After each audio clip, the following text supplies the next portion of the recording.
dalam video pembelajaran bahasa Indonesia. Materi yang akan saya bahas kali ini mengenai teks laporan hasil observasi. Ini merupakan materi kelas 7.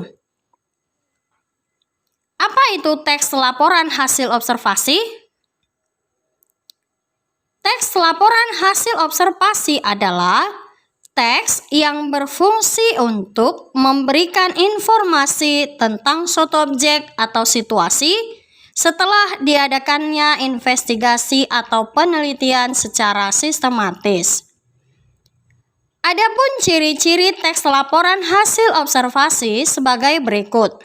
Pertama, isi yang dibahas adalah ilmu tentang suatu objek atau suatu konsep. Ciri yang kedua, objek yang dibahas di dalam teks bersifat umum. Ciri yang ketiga, teks laporan hasil observasi bertujuan menjelaskan dari sudut pandang keilmuan. Ciri yang keempat, objek atau hal yang dibahas secara sistematis atau berurutan. Ciri yang kelima, memerinci objek atau hal, meliputi definisi, klasifikasi, penjabaran ciri objek. Ciri yang keenam, isi teks dapat dibuktikan kebenarannya. Dan ciri yang terakhir, disusun dengan bahasa yang jelas dan mudah dipahami. Ciri bahasa yang dapat kita temukan dalam teks laporan hasil observasi sebagai berikut. Yang pertama, menggunakan istilah. Di dalam teks laporan hasil observasi sangat banyak nanti kita temui istilah-istilah. Nah, istilah itu adalah kata atau gabungan kata yang mengungkapkan makna konsep dalam bidang tertentu. Contoh, anatomi, antioksidan, hermafrodit, dan lain-lain.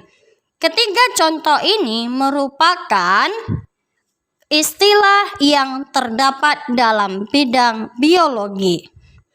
Ciri yang kedua, menggunakan kalimat definisi. Kalimat definisi merupakan suatu kalimat yang memberikan penjelasan umum tentang suatu benda atau hal tertentu. Di dalam kalimat definisi, kita dapat menemukan cirinya, yaitu menggunakan kata adalah, ialah, merupakan, dan lain-lain.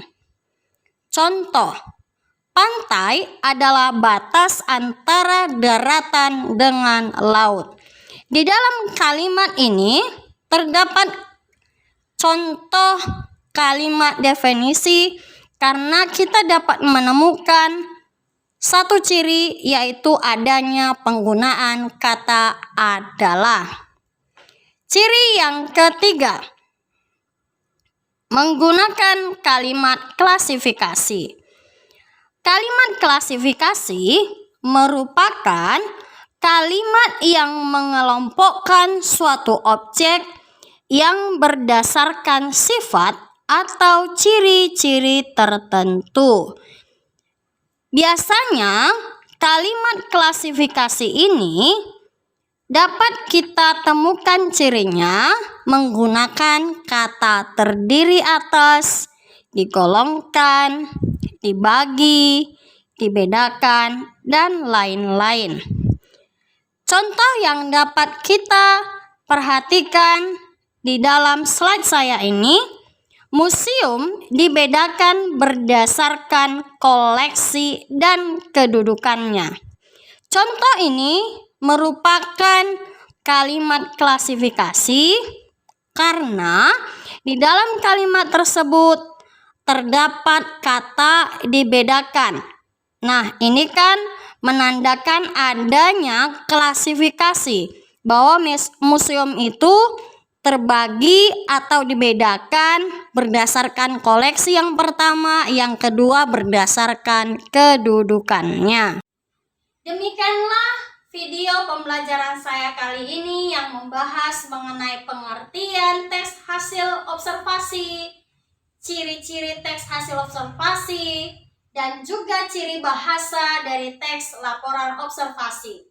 Saya berharap video saya ini bermanfaat untuk siapa saja. Terima kasih dan sampai jumpa di video saya selanjutnya.